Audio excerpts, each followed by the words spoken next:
Vamos entonces a ver la adoración universal de la bestia. Hasta ahora habíamos visto entonces el imperio de la bestia, cómo va a ser de grande, ¿verdad? Es interesante nosotros ver que la bestia en realidad ella va a ser empoderada ¿por quién? Por la bestia. El anticristo va a ser empoderado por la bestia. Yo pienso que el anticristo al principio él no va a saber que está de parte del diablo. Él va a ser un incrédulo que quizás él simplemente va a buscar la paz del mundo, ¿verdad? Como muchas personas han querido y tratan hasta el día de hoy hacerlo, ¿verdad? Tratan de dividir la tierra a Israel, ¿cierto? Y tratar de darle la paz a Israel, tratando de generar dos estados, tanto el palestino como el judío, ¿cierto? Y hay algunos que de la teología del reemplazo que están de acuerdo con eso, ¿verdad? Pero debemos de saber, hermano, que eso no debe ser nuestra posición bíblica. Porque miren lo que dice Joel 3. Vamos ahí un poquitico a Joel 3, por favor. Es interesante que nosotros veamos eso. Joel capítulo 3. Joel capítulo 3. En el libro de Joel capítulo 3. A ver. Joel 3. Si hermano me puede ayudar, por favor. Joel capítulo 3. El que llegue primero, ¿no? A ver. Joel capítulo 3. Aquí está, yo llegué. Joel 3 dice: porque he aquí que en aquellos días y en aquel tiempo en que haré volver la cautividad de Judá y de Jerusalén, reuniré a todas las naciones y las haré descender al valle de Josafat, hablando de la batalla de Armagedón. Y allí entraré en juicio con ellas a causa de mi pueblo. ¿Cuál es el pueblo del Señor? Israel. Y dice allí: y de Israel mi heredad, a quien ellas esparcieron entre las naciones. ¿Cierto? ¿Desde cuándo? Desde la destrucción del templo, el año 70, fueron esparcidos por todas las naciones, como Jesús dijo, y que sería hollada de Israel hasta que cumpla el tiempo de los gentiles. Y luego dice allí: y repartieron mi tierra. O sea que el Señor no está de acuerdo en personas o naciones que quieran dividir la tierra de Israel, ¿verdad? Eso es la solución de dos estados en la nación de Israel. Eso no debe ser, ¿verdad? Hasta hoy en día el Papa Francisco hace poco firmó un pacto unilateral con la autoridad palestina, reconociéndole a los palestinos como nación, ¿verdad? Cosa que Israel no estuvo de acuerdo porque no se le tuvo en cuenta. Y hasta ahora, hasta este día, está la situación así. No sé qué va a pasar más adelante. Pero vemos muy claramente que todo aquel que quiere procurar la división de la tierra de Israel, Dios lo va a vengar en el día del Armagedón, ¿cierto? Entonces vemos claramente que Dios no está de acuerdo con que se divida la tierra de Israel. Vamos a Apocalipsis capítulo 13, 8, por favor. Apocalipsis capítulo 13, versículo 8. Y la adoraron todos los moradores de la tierra cuyos nombres no estaban escritos en el libro de la vida del Cordero que fue inmolado desde el principio del mundo. Entonces vemos aquí que la adoración del anticristo se expandirá para cubrir el mundo. Todos los que no tienen todos los que tenían el sello de la bestia le adoraban a él, ¿verdad? Solamente los creyentes, los 144,000, otros judíos también creyentes y gentiles que han creído en él, que no se dejaban poner el sello de la bestia, eran los únicos que no le rendían culto. Pero el resto, todo el mundo unido va a estar adorándole al anticristo. Y sobre todo después de ver de lo que le había pasado, ¿verdad? Que su herida de muerte había sido sanada, su aparente herida aparentó una resurrección, ¿verdad? Y engañará al mundo entero, porque él viene con poder engañoso, ¿verdad? Apocalipsis 13, 8a nos dice: y la adoraron todos los moradores de la tierra. Pablo también profetizó que el anticristo engañaría al mundo y que recibiría su adoración. Segunda Tesalonicenses capítulo 2, del 3 al 4, por favor. Nadie os engañe en ninguna manera, porque no vendrá sin que antes venga la apostasía y se manifieste el hombre de pecado, el hijo de perdición, el cual se opone y se levanta contra todo lo que se llama Dios o es objeto de culto, tanto que se sienta en el templo de Dios como Dios, haciéndose pasar por Dios. Muy bien, entonces vemos muy claramente en la segunda Tesalonicenses capítulo 2, versículo 3, nos dice: nadie os engañe en ninguna manera, porque no vendrá, que está hablando de que el día del Señor, que empieza con la tribulación, sin que antes venga la apostasía. Quiere decir el apartamento de la iglesia. El apartamiento de la iglesia. Cuando habla la palabra apostasía significa apartarse de, ¿cierto? Y en las versiones antiguas, yo me puse a averiguar, en las versiones más antiguas de la Biblia, antes de la Biblia del oso, en español, en lugar de ponerle apostasía, le colocaron que primero venga el apartamiento, sin que venga primero el apartamiento. ¿Hablando de qué? De la iglesia, hermano. Y dice allí, y se manifieste el hombre de pecado, el hijo de perdición. Aquí muestra muy claramente que hasta que no venga el rapto de la iglesia, el anticristo no se va a manifestar como tal. O sea que nosotros no podemos especular quién es el anticristo, porque a nosotros no nos toca identificarlo a él. Los de la tribulación creyentes sí lo podrán identificar. El resto van a pensar que ese es el hombre que necesitaban, pues, ¿no? O sea que así va a ser. También, por favor, vamos a leerlo también. Yo lo leo del 9 al 11. Nos dice allí que Satanás viene a través del anticristo con poderes engañosos. Dice, inicuo cuyo advenimiento es por obra de Satanás. Es Satanás quien lo empodera a él con poder, con gran poder y señales y prodigios que mentirosos, y con todo engaño e iniquidad para los que se pierden, por cuanto no recibieron el amor de la verdad para ser salvos. Mire que podían recibir el amor de la verdad para ser salvos. ¿Por medio de quién? En la primera mitad de la tribulación, por medio del testimonio de quién? De los 144,000 y también de los 2 testigos. Sí, tremendo. También, por favor, Daniel 11:36.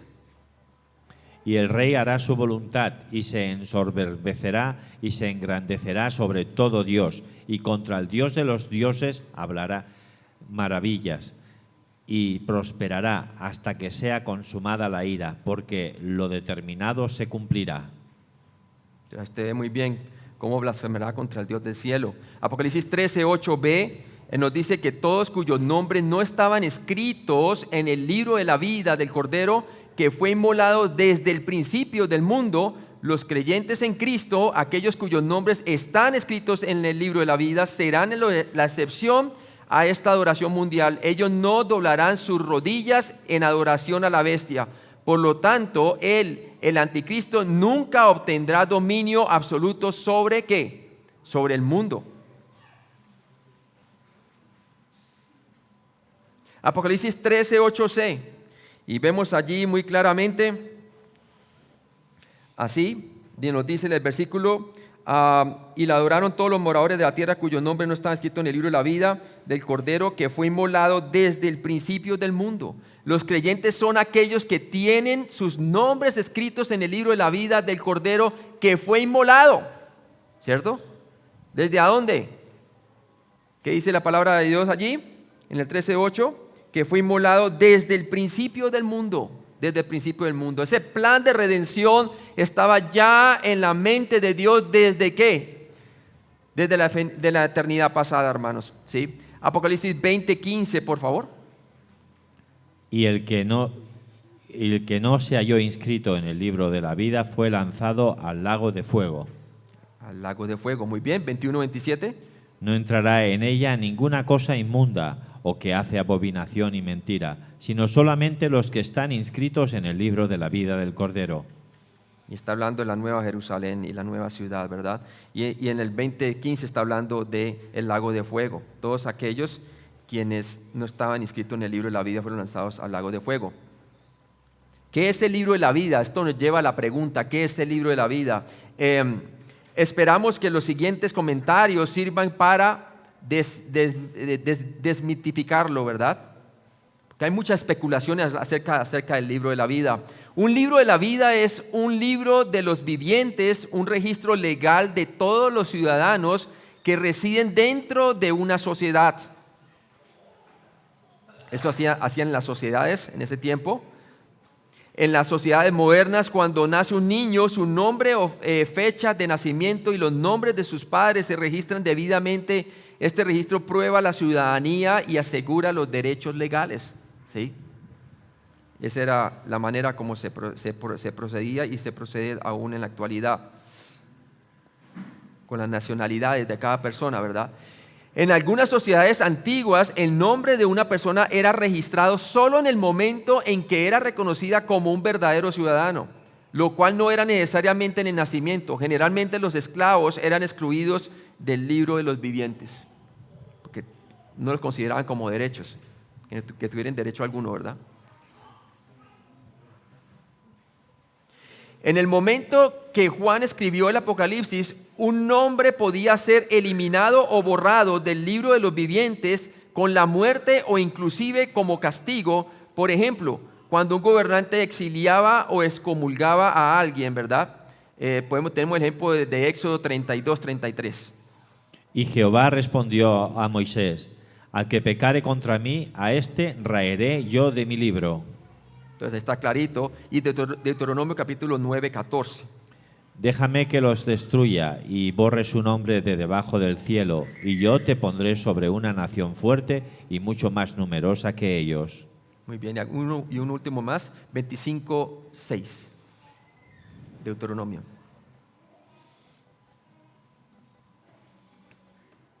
Y el primogénito que ella diere a luz sucederá en el nombre de su hermano muerto, para que el nombre de éste no sea borrado de Israel. Bien. En las sociedades modernas, en lugar de borrar o eliminar los nombres, la fecha de la muerte de uno es registrada junto al nombre. Así es como hacen hoy en día en las actas de defunción y todo esto, ¿no? ¿Qué es el libro de la vida del Cordero? Ahora vamos a esto. Este tema se discute apasionadamente entre los creyentes. Si no estás de acuerdo con nuestra interpretación, no hay problema, pero por favor considérala cuidadosamente. Es importante que nosotros, usted ponga atención a lo que vamos a plantear aquí, ¿verdad? No podemos ser dogmáticos, pero aquí vamos a ver un estudio acerca del libro de la vida del Cordero. Por implicación, el libro de la vida del Cordero legítimamente le pertenece al Cordero de Dios Jesucristo, ¿verdad? Y ahí están apuntados todos los que, ¿qué? Todos los que han creído en el nombre de nuestro Señor Jesucristo, que han creído que Cristo murió por sus pecados y resucitó entre los muertos personalmente. Este libro es el libro de los vivientes, un registro de todos los que tienen la verdadera vida por la fe en la persona de Jesucristo y la obra de la cruz, únicamente, ¿verdad? Únicamente.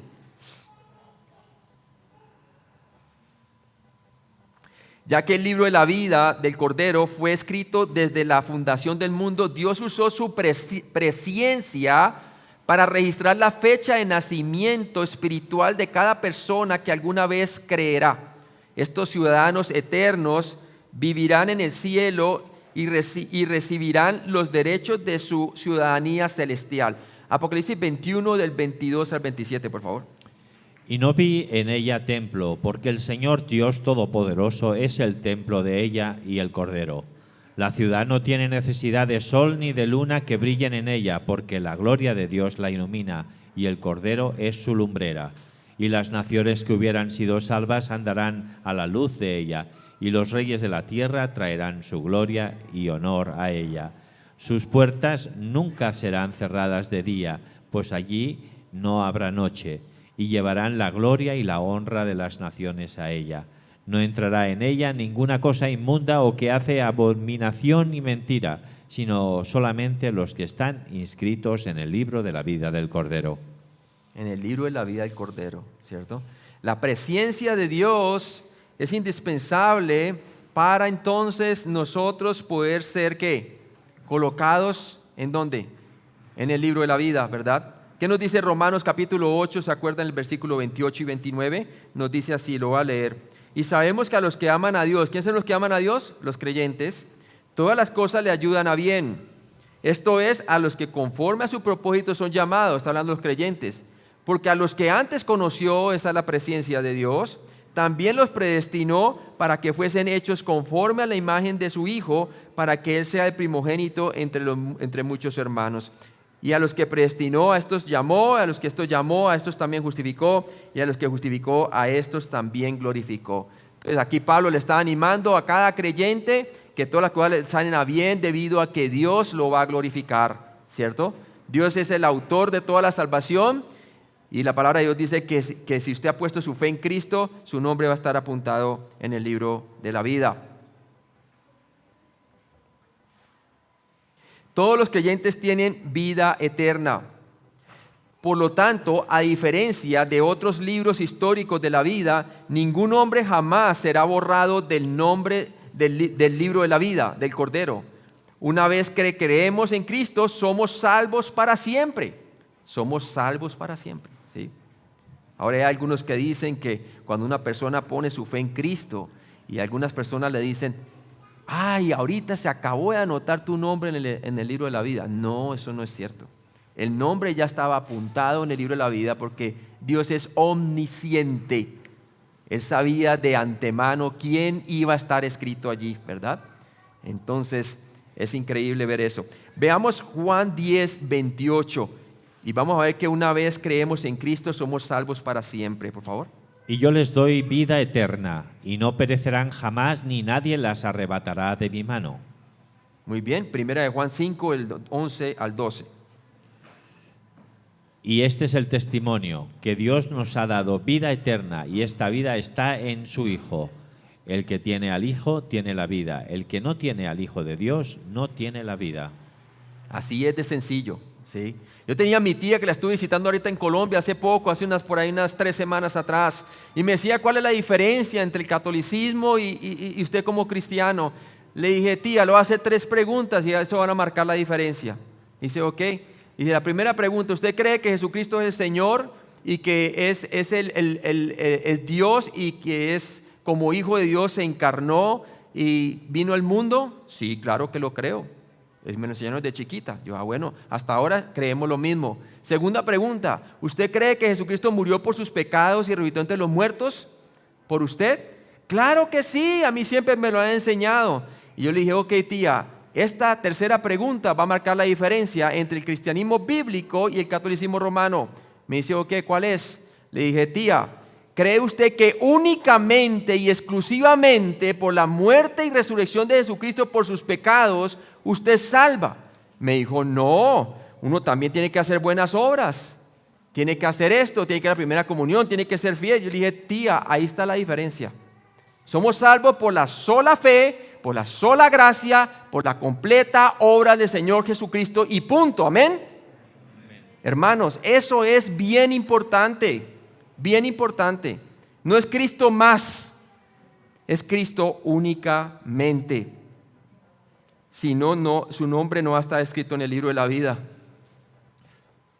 La única manera es si la persona cree en el Evangelio único de Cristo Jesucristo. El Señor, quien murió por nuestros pecados conforme a la Escritura y se levantó entre los muertos. Únicamente es por gracia que somos salvos por medio de la fe, y esto no es de nosotros, pues un don de Dios. Efesios 2, 8 y 9. Menciona la Biblia otro libro de la vida. Dios pueda, escúcheme bien, que lleve un libro separado de la vida. Veamos Apocalipsis capítulo 20, 12 y versículo 15. Y vi a los muertos, grandes y pequeños, de pie ante Dios, y los libros fueron abiertos. Y otro libro fue abierto, el cual es el libro de la vida. Y fueron juzgados los muertos por las cosas que estaban escritas en los libros según sus obras. Muy bien. Salmo 69, 28.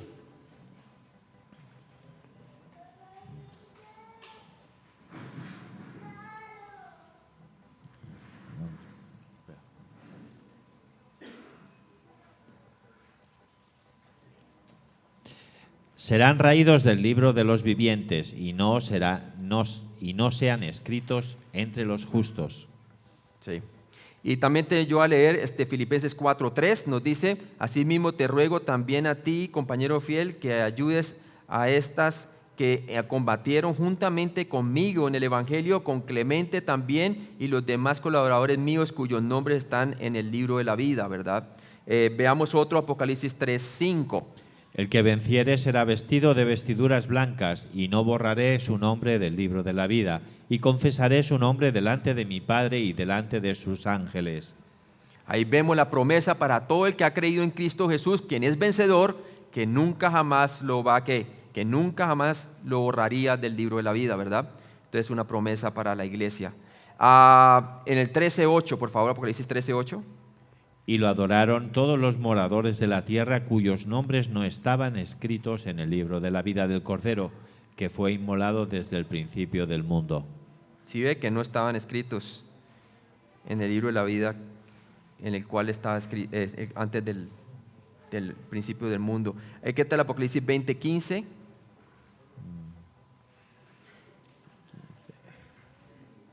Y el que no se halló inscrito en el libro de la vida fue lanzado al lago de fuego. Muy bien, y 21:27. No entrará en ella ninguna cosa inmunda o que hace abominación y mentira, sino solamente los que están inscritos en el libro de la vida del Cordero. Entonces ahí vemos muy claramente que Dios pueda que lleve un libro separado de la vida, ¿verdad? Pueda. Puede ser uno o pueden ser dos, ¿verdad? Este registro puede llevar los nombres de todos los que jamás hayan vivido. En su muerte, los nombres de los que no creen en el Evangelio son borrados, ya que estarán muertos eternamente, ¿verdad? Salmos 69:28, por favor. Sean raídos del libro de los vivientes y no sean inscritos entre los justos. Ahí está. Y Apocalipsis 3:5. El que venciere será vestido de vestiduras blancas y no borraré su nombre del libro de la vida y confesaré su nombre delante de mi Padre y delante de sus ángeles. Entonces ahí dice que este registro puede llevar los nombres de todos los que jamás hayan vivido. En su muerte los nombres de los que no creen el Evangelio son borrados, ¿verdad? Ya que estarán muertos eternamente. Si es verdad, al final del tiempo, ambos, este libro de la vida y el libro de la vida del Cordero, contienen exactamente los mismos nombres, aquellos de cada creyente únicamente, ¿verdad? Entonces ahí está la posibilidad de que quizás hayan dos, ¿verdad? Apocalipsis 13:9. Vamos allí entonces, hermano. Si alguno tiene oído, oiga. Si alguno tiene oído, oiga. Mire que la exhortación a la iglesia también decía, el que tiene oído, oiga lo que el Espíritu dice a las iglesias. Esa fue en la era de la iglesia. Una de la iglesia raptada, pero ahora el Señor también le habla de igual manera a quienes, a los de la tribulación, los santos de la tribulación. El Espíritu Santo ordena a todos los que puedan oír o escuchar atentamente a la palabra de Dios con el deseo de entender y obedecer. Si alguno tiene oído, oiga. Aunque las sentencias en Apocalipsis 13 pueden parecer duras, Dios nos manda a escuchar atentamente. Él quiere que entendamos que cada santo es precioso para Él. Él vengará las persecuciones de sus santos, ¿verdad? Y una de las razones por las cuales va a haber un avivamiento del imperio romano, aunque va a ser un imperio diferente al antiguo imperio romano, debido a su mezcla de los demás imperios, vemos que sí tiene presencia romana. ¿Por qué? Porque vemos que el Señor va a vengar la sangre de los apóstoles. ¿Y por quién los apóstoles fueron martirizados? Por el antiguo imperio romano, ¿verdad? Entonces, eso es la continuidad en su nueva forma del avivamiento del imperio romano. Entonces dice aquí, básicamente, que si alguno tiene oído, oiga. Aunque las sentencias en Apocalipsis 13 pueden ser duras, Dios nos manda a escuchar atentamente a esto, ¿no? Él vengará la persecución de sus santos. Daniel 7:26 nos habla de cómo venga la persecución de los santos. Pero se sentará el juez y le quitarán su dominio para que sea destruido y arruinado hasta el fin. Hasta el fin, muy bien. Entonces, obviamente está hablando allí después de cuando le muestra la visión de las bestias, ¿verdad? De las 4 bestias y cómo se sienta el rey y va a juzgar. Hablando de quién, de Cristo cuando venga y ponga su milenio sobre la tierra. Va a juzgar antes de empiece el milenio a las naciones. Al iniciar Apocalipsis, cuando Juan usó esta misma frase, añadió, oiga lo que el Espíritu dice a las iglesias.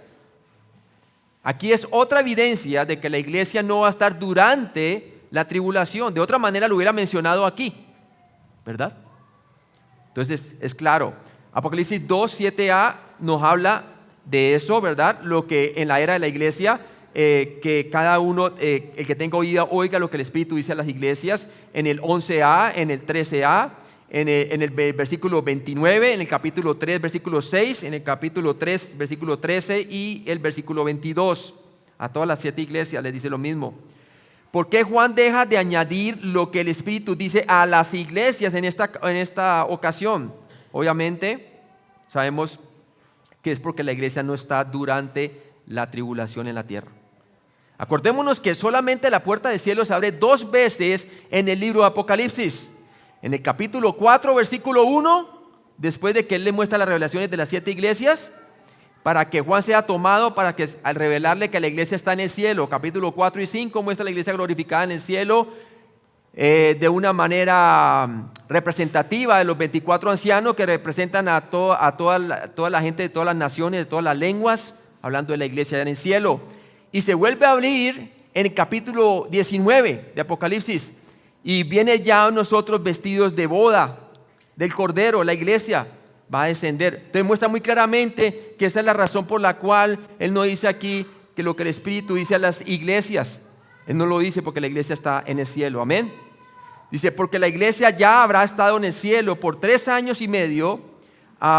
Aquellos que enseñan que el rapto tendrá lugar durante la tribulación necesitan considerar la exclusión deliberada de Juan de la iglesia aquí, ¿verdad? Es obvio esto. Acordémonos que ya para cuando esto esté pasando, ya han pasado 3 años y medio, se acaba de cometer, el anticristo comete la abominación desoladora, cuando el templo sea edificado, y entonces la iglesia está en el cielo de hace rato ya por 3 años y medio. Por lo menos, ¿no? Porque no sabemos cuánto tiempo hay entre el rapto y la iniciación del pacto de paz que da la iniciación a los 7 años de la tribulación. Sigamos pues con la exhortación para oír. Apocalipsis 13:10, ¿qué nos dice la palabra de Dios, por favor? Si alguno lleva en cautividad, en cautividad. Si alguno mata a espada debe ser muerto. Aquí está la paciencia y la fe de los santos. Tremendo lo que el Señor está diciendo aquí, ¿verdad? Si alguno lleva en cautividad, va en cautividad. Si alguno lo lleva a la cárcel, déjese llevar a la cárcel, ¿sí? Y si alguno mata a espada debe ser muerto, dice allí. Aquí está la paciencia y la fe de los santos. O sea que no se resistan, está diciendo las autoridades, ¿verdad? ¿Se acuerda lo que el Señor dijo? Que no resistáis al enemigo. ¿Se acuerda cuando Él está dando las bienaventuranzas? ¿Cierto? Muestra muy claramente que el Señor habla de la segunda milla, habla también que camina uno, camínale 2 millas, el que pone la mejilla, póngale la otra. Esa es la manera como Israel debe responder cuando sea perseguida durante la tribulación, hablando de los creyentes. El punto de este versículo es que a pesar de que los santos de la tribulación tendrán un enemigo feroz que los castigará cruelmente, no deberían perder la esperanza, la confianza en Dios. ¿Se acuerdan de las bienaventuranzas? Bienaventurados cuando seáis perseguidos, porque vosotros ¿qué es? El reino de los cielos. A todas esas bienaventuranzas se le dieron a quién, a la Israel perseguida, porque así en la antigüedad persiguieron a los profetas de la antigüedad, ¿cierto? Hermanos, todo eso está apuntando hacia esto que está ocurriendo aquí. Ellos deberían de confiar en el Señor. Apocalipsis 13:10a nos dice allí, dice así: si alguno lleva en cautividad, va en cautividad. Dios le dice a los santos de la tribulación que no se resistan a estos sufrimientos inevitables. Si son capturados y llevados a la cárcel, no deberían resistirse. Dios les librará en el momento apropiado, en el momento apropiado. Acuérdense que el Señor dijo que al principio es principio de dolores, los 3 primeros años y medio, pero luego los siguientes 3 años y medio son de severos dolores, intensos, ¿sí? Entonces vemos claramente aquí cómo van a ser perseguidos y Dios lo está preparando a ellos para dicha persecución. Apocalipsis 13:10b, vemos claramente entonces que Dios le dice que si alguno mata a espada debe ser muerto, o sea que no deben de defenderse de esa manera. Dios les recuerda a sus santos que los que viven por la violencia morirán por la violencia. Mateo 26:52. Estas palabras consolarán a los creyentes de la tribulación que se dejarán matar debido a que sabrán que sus asesinos serán debidamente ¿qué? Castigados. ¿Cómo sabemos eso? Por favor, Romanos 12, del 17 al 21, por favor. No paguéis a nadie mal por mal, procurad lo bueno delante de todos los hombres. Si es posible, en cuanto dependa de vosotros, estad en paz con todos los hombres. No os venguéis vosotros mismos, amados míos, sino dejad lugar a la ira de Dios, porque escrito está: mía es la venganza y yo pagaré, dice el Señor. Así que, si tu enemigo tuviere hambre, dale de comer; si tuviere sed, dale de beber, pues haciendo esto, ascuas de fuego amontonará sobre su cabeza. No seas vencido de lo malo, sino vence con el bien el mal. Así es, lo dijo el Señor, y se acuerdan las bienaventuranzas en Mateo 5, nos dice la palabra de Dios, las bienaventuranzas, dice: bienaventurados los pobres en espíritu, porque de ellos es el reino de los cielos; bienaventurados los que lloran, porque ellos recibirán consolación. Y luego dice allí: bienaventurados los mansos, porque ellos recibirán la tierra por heredad; bienaventurados los que tienen hambre y sed de justicia, porque ellos serán saciados; bienaventurados los misericordiosos, porque ellos alcanzarán misericordia; bienaventurados los limpios de corazón, porque ellos verán a Dios; bienaventurados los pacificadores, porque ellos serán llamados hijos de Dios; bienaventurados los que padecen persecución por causa de la justicia, en este caso por el anticristo, porque de ellos es el reino de los cielos; bienaventurados sois cuando por mi causa os vituperen y os persigan y digan toda clase de mal contra vosotros mintiendo. Gozaos y alegraos, porque vuestro galardón es grande en los cielos, porque así persiguieron a los profetas, a los que fueron antes de vosotros. ¿Sí? Ellos iban a ser sal del mundo, hermanos. Ellos iban a ser la sal del mundo, ellos iban a ser realmente la luz de la tierra, ¿verdad? Durante la tribulación, y lo van a hacer. Lo está animando a que se preparen para dicha persecución. Apocalipsis 13, 10c. Aquí está la paciencia. En la Biblia de las Américas dice perseverancia y la fe de los santos. Dios animará a sus hijos santos a permanecer confiados, recordándoles que su terrible sufrimiento les dará la oportunidad de perdurar y crecer ¿en quién? Crecer en su fe, ¿cierto? Crecer en su fe. ¿Se acuerdan de Romanos capítulo 6, verdad? Romanos capítulo 6. Ellos van a básicamente identificarse con el Señor. Así también vosotros, considerados muertos al pecado, pero vivos para Dios en Cristo Jesús, Señor nuestro, ¿verdad? Y que dice allí: no reine pues el pecado en vuestro cuerpo mortal, de modo que lo obedezcáis en sus concupiscencias, ni tampoco presentéis vuestros miembros al pecado como instrumentos de iniquidad, sino ahora se están presentando como instrumentos de justicia.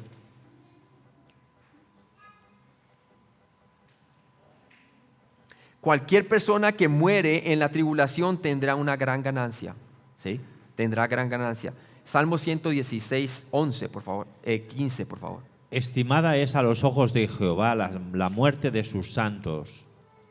Estimada la muerte de quién, hermanos? De sus santos, de sus santos.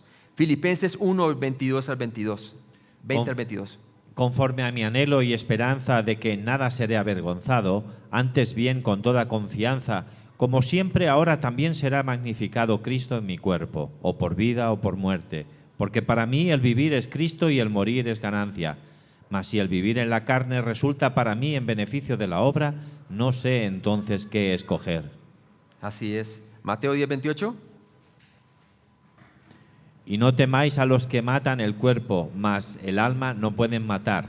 Temed más bien a aquel que puede destruir el alma y el cuerpo en el infierno. Y en Apocalipsis capítulo 14, 13 dice, yo lo voy a leer, dice: oí una gran voz desde el cielo, me decía: escribe, bienaventurados de aquí en adelante los muertos que mueren en el Señor. Sí, así es, sí, dice el Espíritu, descansarán de sus trabajos, porque sus obras con ellos siguen. ¿Dónde van a seguir? En el milenio, por medio de su resurrección. Perseverancia viene del griego upomone. Literalmente significa perdurar bajo. Dios anima a los creyentes de la tribulación a permanecer pacientemente bajo el sufrimiento y confiar en Él para lograr el resultado correcto en el momento adecuado. Muy bien, vamos a ver el siguiente set de escape. Ese sería página 25 estamos, ¿verdad? Entonces vamos a 28. Página 28. Okay. Muy bien, aquí lo estoy abriendo.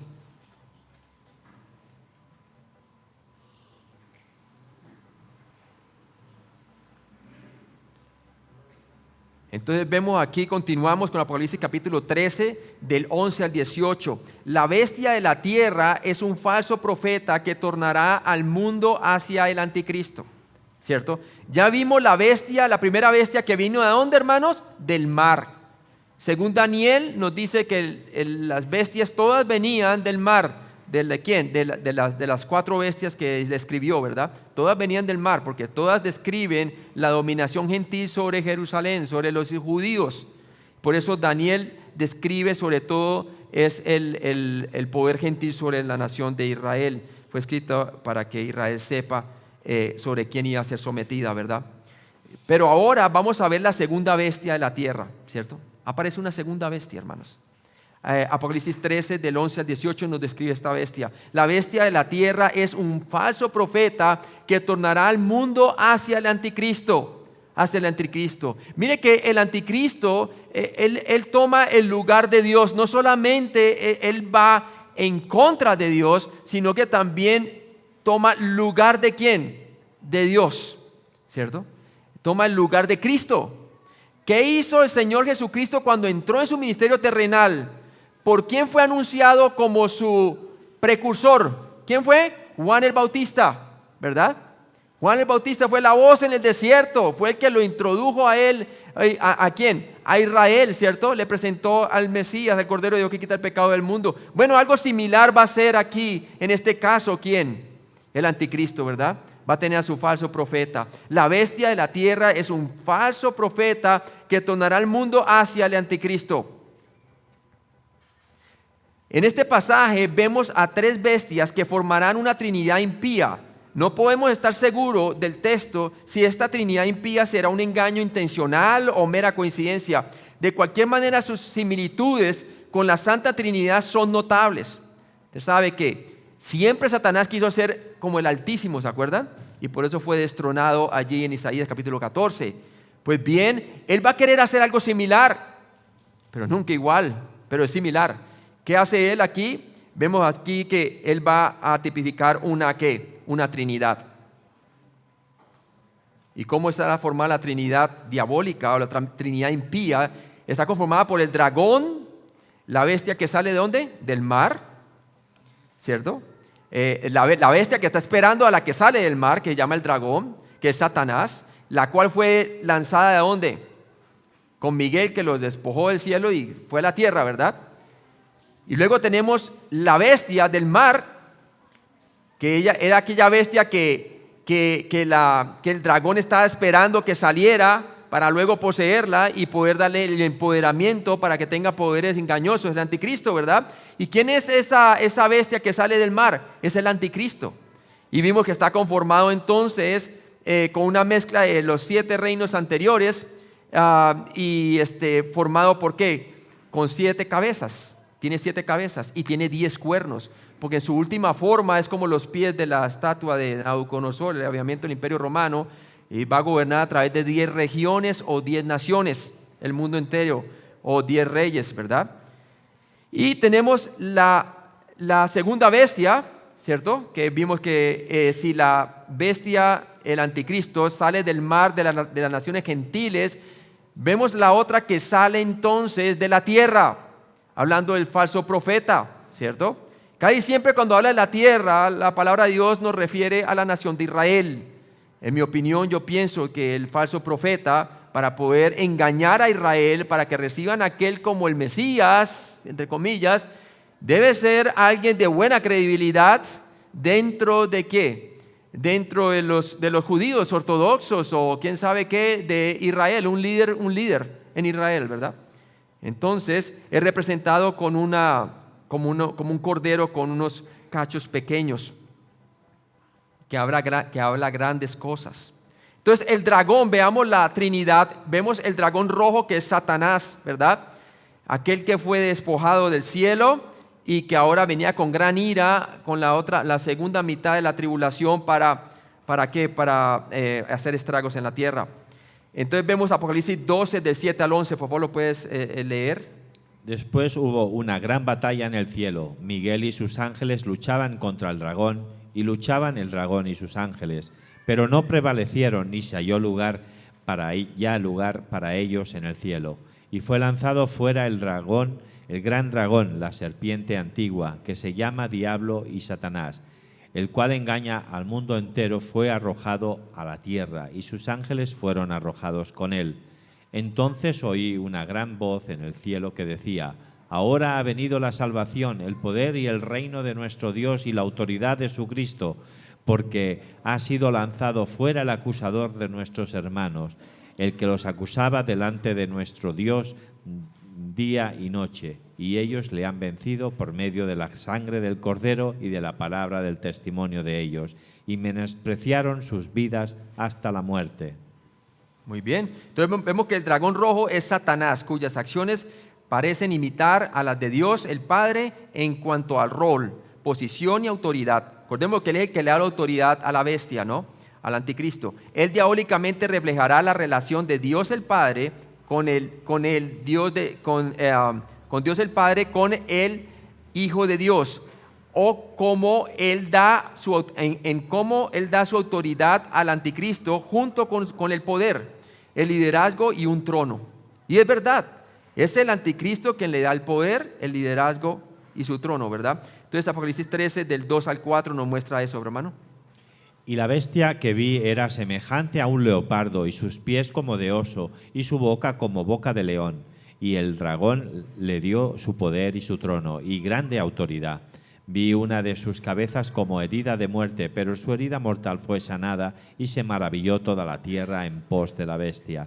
Y adoraron al dragón que había dado autoridad a la bestia, y adoraron a la bestia diciendo: ¿quién como la bestia? ¿Y quién podrá luchar contra ella? Entonces usted ve allí, ve al dragón rojo, que es el que le da el poder a la bestia, al anticristo, ¿verdad? Y vemos que tiene similitud. Satanás, el dragón rojo, es tipificado entonces con 7 cabezas. ¿Cómo es el anticristo? También tiene las 7 cabezas. Entonces él es como el aspecto espiritual que entra en él, lo posee y comienza a ejercer dominio a través de ¿quién? De la persona del anticristo. ¿Se acuerda que Jesús decía que no podía hacer nada por sí mismo si no hubiera dado el Padre? ¿Cierto? La autoridad del Padre. Entonces, de igual manera, el anticristo va a tomar la autoridad de la bestia para hacer sus cosas, ¿verdad? El poder. Apocalipsis 13, del 1 al 10, vemos entonces que la bestia del mar es el anticristo. La bestia del mar es el anticristo que parece imitar a Dios el Hijo cuando sufre una herida aparentemente mortal, como la vimos anteriormente. Parece resucitar de entre los muertos como lo hizo Dios el Hijo Jesucristo, y todo el mundo lo va a alabar a él y va a decir: ¿quién como la bestia? ¿Quién podrá contra ella? ¿Verdad? Y ya vimos entonces, por favor, 2 Tesalonicenses capítulo 2 del 3 al 4 y versículo 9, por favor. Nadie os engañe en ninguna manera, porque no vendrá sin que antes venga la apostasía y se manifieste el hombre de pecado, el hijo de perdición, el cual se opone y se levanta contra todo lo que se llama Dios o es objeto de culto, tanto que se sienta en el templo de Dios como Dios, haciéndose pasar por Dios, inicuo, cuyo advenimiento es por obra de Satanás, con gran poder y señales y prodigios mentirosos. Ahí está, y se hace pasar por Dios, sentándose en el templo como si fuera Dios. Recuerden que él va a hacer la abominación desoladora, ¿verdad? Y va a desacrar el templo. Entonces vemos muy claramente eso. Ya también vimos el versículo 9, ya lo vimos, ya lo leímos. Entonces aquí vemos muy claramente que la bestia del mar es el anticristo, y lo hemos representado en la bestia con 7 cabezas y en una de sus cabezas con 7 cuernos, con 10 cuernos. Entonces la bestia del mar representa tanto el imperio mundial como a su dictador, su líder, el anticristo, ¿verdad? El anticristo. Veamos un poco acerca de los títulos del dictador mundial por venir, hablando del anticristo, ¿verdad? Él es conocido como el cuerno pequeño que sale en medio de los 10 cuernos, ¿sí? En Daniel capítulo 7, versículo 8, que habrá grandes cosas. Es el príncipe que ha de venir en Daniel 9, 26, el que va a hacer la abominación desoladora, el que va a hacer el pacto con Israel por 7 años y luego la abominación desoladora a la mitad, cuando rompe su pacto, a la mitad de la tribulación. También es conocido como el rey voluntarioso, o sea, que hace conforme a lo que le venga en gana. Daniel 11:36. También es conocido como el hombre de pecado, segunda de Tesalonicenses capítulo 2, versículo 3. También es conocido como el hijo de perdición, segunda de Tesalonicenses capítulo 2, versículo 3, el mismo versículo. También es conocido como el anticristo, primera de Juan 2, 18, 22. Que el Señor nos alerta a través del apóstol Juan. El jinete del caballo blanco, Apocalipsis capítulo 6, 2, cuando viene como un hombre de tratado de paz. ¿Sí? Entonces, ahí usted ve los títulos del dictador mundial por venir. Son algunos de esos títulos, los más relevantes.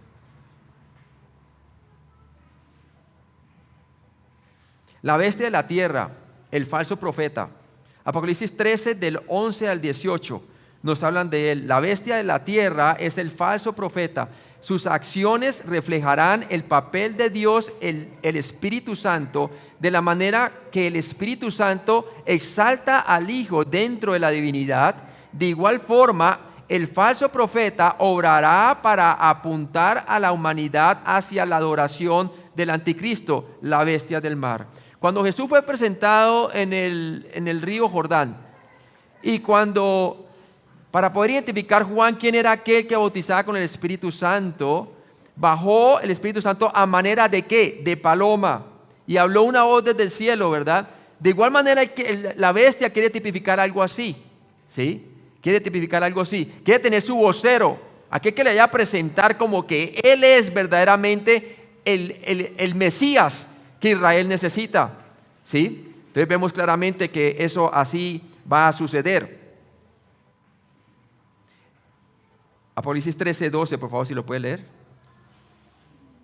Y ejerce toda la autoridad de la primera bestia en presencia de ella, y hace que la tierra y los moradores de ella adoren a la primera bestia, cuya herida mortal fue sanada. Mire que el énfasis está en la obra supuestamente de resurrección que aquel anticristo va a hacer, ¿verdad? Y va a decir, este es el Mesías. Entonces la bestia de la tierra, el falso profeta, le va a confirmar a Israel que este es el hombre que ellos siempre han estado buscando, ¿verdad?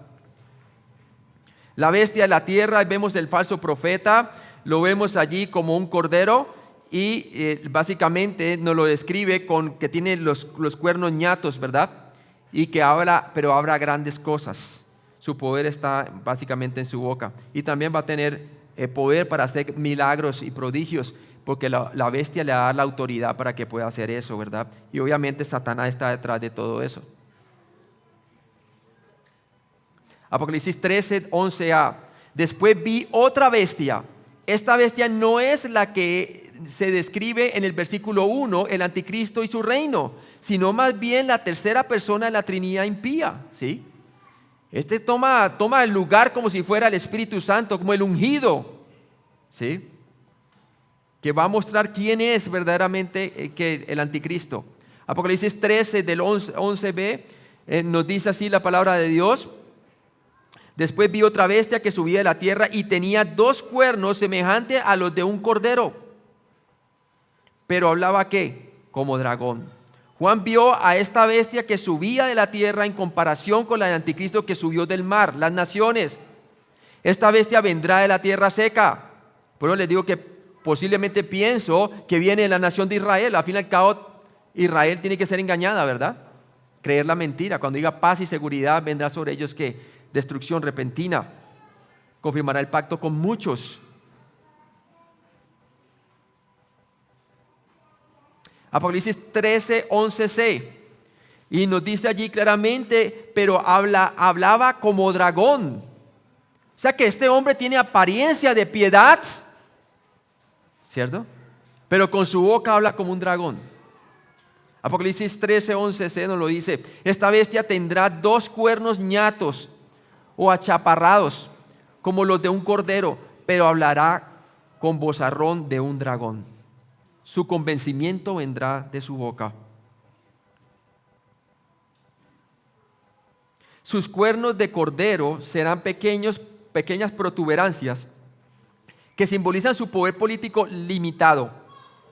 Su poder gobernante será insignificante en comparación al del anticristo, ¿verdad? Por eso nos dicen que unos cuernos más pequeños. La característica más importante sobre él en este contexto es su voz. La comunicación será su principal contribución a la Trinidad impía. A la Trinidad impía.